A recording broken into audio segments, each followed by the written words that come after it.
প্রিয় দর্শক, আসসালামু আলাইকুম। আমি doctor Bazlur Rahim Ripon, medico physiotherapy centre Restipara, Tangail থেকে আপনাদের সবাইকে জানাচ্ছি শুভেচ্ছা। প্রিয় দর্শক, এই যে আমাদের প্রতিনিয়ত পিএলআইডির কারণে যে কোমরের ব্যথা, এটি কিন্তু বেড়েই চলেছে। বিশেষ করে আমাদের পোস্টারাল প্রবলেমের কারণে বা আমাদের কাজের সাথে এই পিএলআইডির খুবই সম্পর্ক। এবং এই পিএলআইডির ক্ষেত্রে চিকিৎসাটা অনেক সময় দেখা যায় কিন্তু শুধুমাত্র এমআরআই এর রিপোর্টের উপর ডিপেন্ড করে না। এই পিএলআইডির ক্ষেত্রে চিকিৎসাটা ডিপেন্ড করে মূলত হচ্ছে রোগীর উপসর্গ, তার নিউরোলজিক্যাল ফাইন্ডিংস, তার ফাংশনাল ডিসেবিলিটি বা ফাংশনাল লিমিটেশন এবং তার ক্লিনিক্যাল এক্সামিনেশন। এই চারটা বিষয়ের উপর কিন্তু পিএলআইডি রোগীর চিকিৎসা নির্ভর করে। কারণটি হচ্ছে যে অনেক সময় দেখা যায় যে এমআরআই করলে অনেক নার্ভ কম্প্রেশন থাকার পরও আপনার কারো কারো ক্ষেত্রে ব্যথা কম থাকতে পারে বা ব্যথা নাও থাকতে পারে। আবার কারো কারো ক্ষেত্রে দেখা যায় যে অল্প কম্প্রেশনেই তার অনেক বেশি ব্যথা থাকতে পারে। সুতরাং আপনার শুধুমাত্র এমআরআই এর উপর ডিপেন্ড করে বা এমআরআই এর ফাইন্ডিংস সেটার উপর ডিপেন্ড করে যদি আপনি কোমর ব্যথার বা পিএলআইডির চিকিৎসা নেন, তাহলে সেটি কিন্তু সব সময় সঠিক নাও হতে পারে।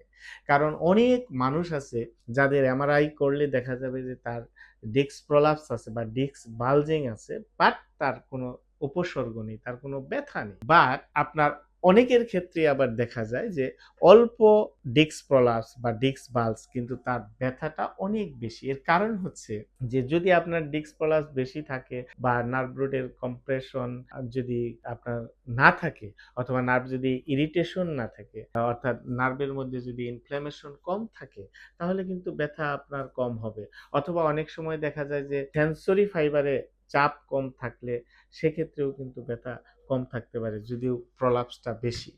আবার অনেক সময় দেখা যায় যে অল্প হার্নিয়েশন বা অল্প পরিমাণে তার ডিস্ক পালস কিন্তু ইনফ্ল্যামেশনটা অনেক বেশি, সেক্ষেত্রে কিন্তু ব্যথা অনেক তীব্র হতে পারে। বা সেন্সরি ফাইবারের চাপটা অনেক বেশি, সেক্ষেত্রেও কিন্তু ব্যথা অনেকটা তীব্র হতে পারে।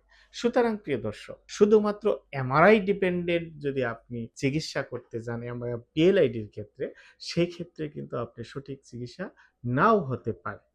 সুতরাং কখন আপনি এমআরআই কে গুরুত্ব দিবেন? যখন আপনার প্রস্রাব পায়খানা কন্ট্রোলের মধ্যে থাকবে না, বা আপনার ফুড ড্রপ হবে, বা মাংসপেশিগুলা অতিরিক্ত দুর্বল হয়ে যাবে, প্রগ্রেসিভলি দুর্বল হতে থাকবে, পায়খানার রাস্তা অনেক সময় অবশ হয়ে যায়, হ্যাঁ, ফুড ড্রপ হয়ে যায়, এই ধরনের সিচুয়েশন থাকে।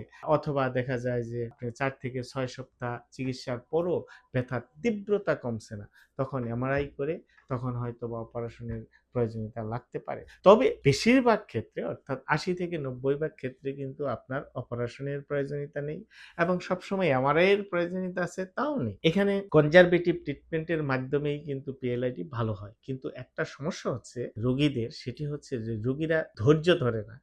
মনে রাখতে হবে যে পিএলআইডি কিন্তু আপনার এমন একটা রোগ, এই পিএলআইডির কারণে ব্যথা হলে যে সহজেই আপনি সুস্থ হয়ে যাবেন এরকম নয়। ধীরে ধীরে আপনার এটা সুস্থ হবে। কারণ অনেক সময় দেখা যায় অ্যাকুয়েট স্টেজে ১৫ দিন পর্যন্ত বা ৩ সপ্তাহ পর্যন্ত প্রচুর ব্যথা থাকতে পারে, এবং সাব অ্যাকুয়েট ফেজে দেখা যায় যে ৪ থেকে ৬ সপ্তাহ পর্যন্ত ব্যথার তীব্রতা কিছুটা কমতে পারে, এবং প্রোভারি স্টেজে যেয়ে দেখা যায় তখন ধীরে ধীরে ব্যথাটা কমে যায়, ফাংশনটা অনেক ইমপ্রুভ হয়ে যায়। কিন্তু রোগীরা যখন তীব্র ব্যথা থাকে, একজন চিকিৎসক দেখানোর পর তারা যখন কিছুদিন ওষুধ খাওয়ার পর বা চিকিৎসা নেওয়ার পর দেখে ব্যথা কমে না, তখন আবার আরেক চিকিৎসকের কাছে যায়, আরেক চিকিৎসক, এভাবে চিকিৎসক পাল্টাতে থাকে, এবং রোগীর মনে হয় যে তাহলে মনে হয় এটা ভালো হচ্ছে না, কেন ভালো হচ্ছে না। এতে আপনার সাইকোলজিক্যাল প্রেশার তৈরি হয় এবং আপনার সেন্ট্রাল সেন্সিটাইজেশন তৈরি হয়। তখন কিন্তু দেখা যায় যে ব্রেন এবং স্পাইনাল কর্ড পেইনের সিগন্যালটা আরো বেশি দিতে থাকে। সুতরাং পিএলআইডির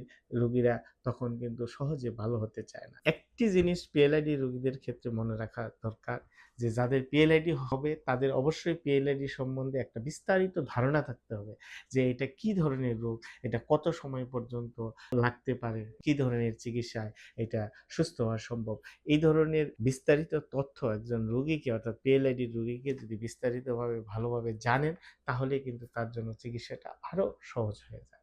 সুতরাং প্রিয় দর্শক, আপনারা যারা পিএলআইডিতে ভুগছেন, আপনাদের প্রতি পরামর্শ থাকবে, আপনারা চিকিৎসকের কথা মতো চলবেন। আর প্রথমত হচ্ছে যে এই PLID ভালো হতে 4 থেকে 6 সপ্তাহ সময় লাগতে পারে। কোনো ক্ষেত্রে আরো বেশি সময়ও লাগে। সেটি মাথায় রেখে আপনি যদি চিকিৎসা গ্রহণ করেন তাহলে কিন্তু আপনার PLID-র চিকিৎসাটা সঠিকভাবেই সম্ভব। এবং মনে রাখবেন PLID কিন্তু অপারেশন ছাড়াই আপনার 80 থেকে 90 ভাগ রোগী সুস্থ হয়ে যায় এবং পরিপূর্ণ সুস্থ হয়ে যায়। সুতরাং প্রিয় দর্শক, যারা এই ধরনের সমস্যায় ভুগছেন, আপনারা একজন স্পাইন স্পেশালিস্ট দেখাতে পারেন অথবা নিউরো মেডিসিন দেখাতে পারেন অথবা একজন বিশেষজ্ঞ ফিজিওথেরাপি চিকিৎসকের পরামর্শ নিতে পারেন।